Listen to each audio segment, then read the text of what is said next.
No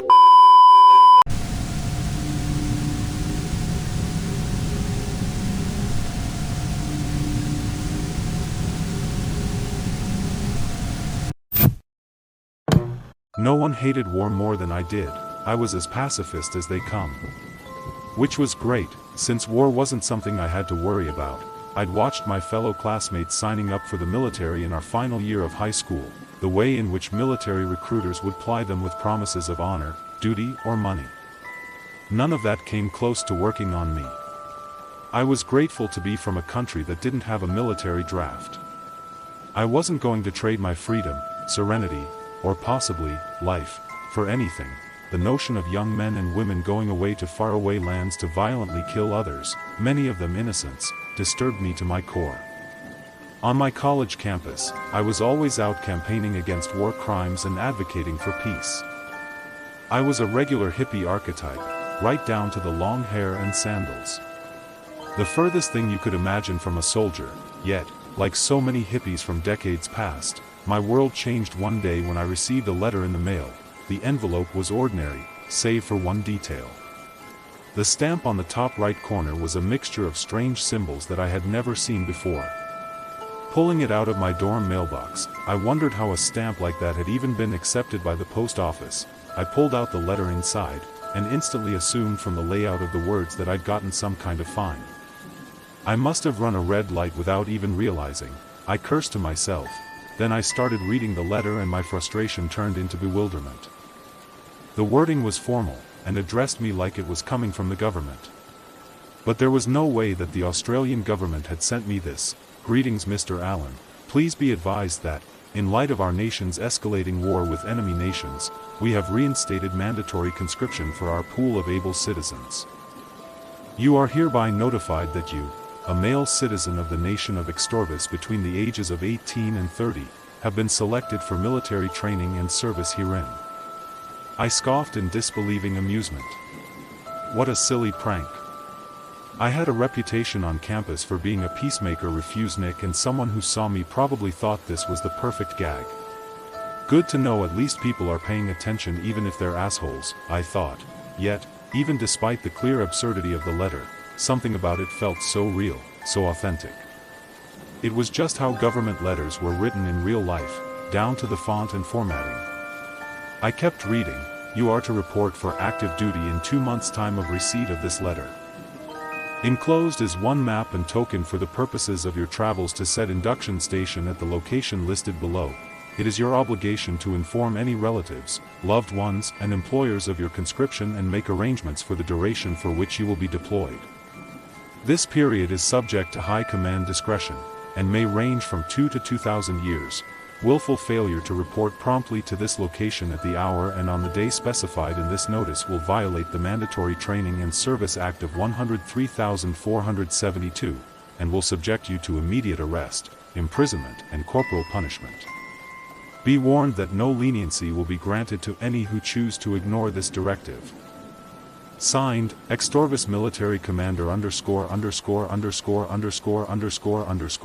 On the signature line, instead of a legible name, was an indecipherable scribble in purple ink that cannot have been in English. Hell, it didn't look like any other language I'd seen either, and that country's name, Extorvis.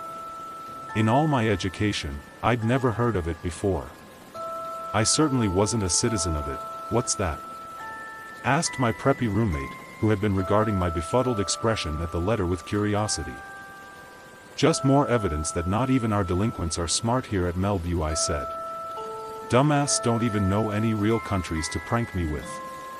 I showed him the letter and his reaction was just as incredulous as mine had been. Godspeed in Extorvis, bro, he joked, slapping the paper back into my hand.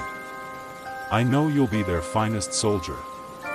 That night, I looked up the nation of Extorvis on Wikipedia just to be sure, and, sure enough, it was as non-existent as it was ridiculous. Nor was the strange, ominous nation anywhere on the globe in the campus library. A few weeks passed by and I tried to forget about the bizarre prank letter. I knew it was fake, knew it had to be fake, and yet. Every day that passed made me feel uneasier. As if some invisible clock was ticking down and my drafting date really was drawing near. I brushed it off as concern about the prankster escalating this and sending me something worse. To put my mind at ease, I took the strange letter to the local post office. Surely they could tell me if the letter was actually sent from there and, if so, who had really sent it. The sender's address on the envelope had just been another mixture of strange symbols like the stamp and signature, besides the word Extorvis, so I was in the dark. I'd half expected the post office worker to laugh me out of the building when I showed him the letter. I didn't expect him to go quiet and stare at me like I was a walking missile target. "Can you tell me who really sent this or what?" I asked impatiently. The balding postal worker steadied himself and explained in hushed tones, "Look, this letter is indeed a real government order. The sender was the party marked on the address. If I was you, I'd report for duty like it says. It's not much worse for those who don't. You might have a chance if you do. Also, it is a federal offense to disobey it." Are you kidding me? How can I report to the military of a fictional place? Extorvis doesn't exist. It doesn't exist in this reality was all he hissed back to me, and before I could get another word in, he was on to the next customer.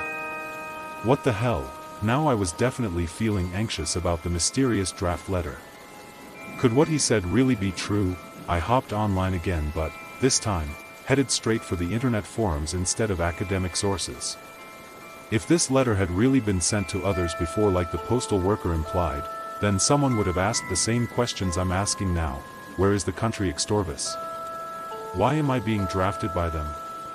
How dangerous is serving in their military? What exactly is it I'll be fighting? When will I be discharged? Who has successfully evaded their draft? My forum posts were only live for an hour when I received a short, private message from someone in response. Are they drafting you too? I hurriedly messaged back my confirmation. Their next message came almost instantly. Can we meet? Meeting up with a stranger over the internet, who I'd only briefly messaged with, who might be potentially crazy, was not the smartest action in the world. But I knew that no one else would believe me, that going to family and friends would just get my fears dismissed. To them, I would be the potentially crazy one. Hermit99 sent me an out-of-the-way address to meet him at, an empty warehouse on the outskirts of town. It was every bit as dodgy as I thought it might be as I walked into the cramped, abandoned space filled with packing crates. Through the rays of sunlight that streamed in from the rafters, I saw a decrepit figure crouched over a laptop. That had to be him. You're Hugo, right? He snapped at me, looking up from his charging laptop. I'm Leroy. You shut the door behind you, right? I nodded, starting to wonder if this was a bad idea. Show me your letter. He barked in a panic. He practically snatched it out of my hands, skimming it over like someone who had spent many hours doing the same before. Dude, what gives? I asked in frustration. Why don't you tell me what the hell is happening to us? Why am I being drafted by some weird country that I have nothing to do with? He looked at me incredulously. Nothing to do with? If they sent you this draft letter, then you're a distant descendant of a being that was. That makes you a citizen, in their eyes. Like me. So, you're a citizen of this place too, then I ask, trying to wrap my head around the idea that one of my ancestors was an interdimensional being. Yes. Unlike most descendants, my family always knew we had a drop of Extorvis blood. I dedicated years to trying to research that realm. And then my letter came in the mail. Leroy trailed off for a moment before startling out of it and continuing, Extorvis exists in another dimension. From what I've learned about it, it's not like Earth. It's vast, and dark, and brutal. Conflict between civilizations in that plane is constant. Wars there are massive in scale, comprising millions upon millions of beings battling with ancient weapons for years. Death there takes longer.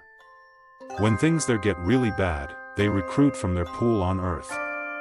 Ergo, us. My tension growing at what he just told me.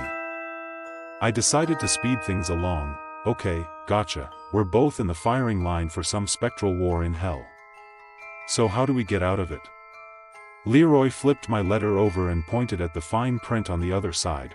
persons due to report may be disqualified from service due to inhibiting injury or active service in a separate military.